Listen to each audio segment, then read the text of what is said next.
Hey guys, this is Will, and this is the first video that I've made with our new Panasonic Lumix 4K camera.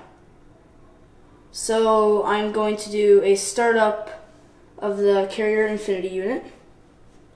So we're going to go into the home screen here, and we're going to set it down to 69. Hold until we'll do hold until 6 o'clock, and start up. Here's our upstairs unit, which is off. Our downstairs unit, which is running on the low stage.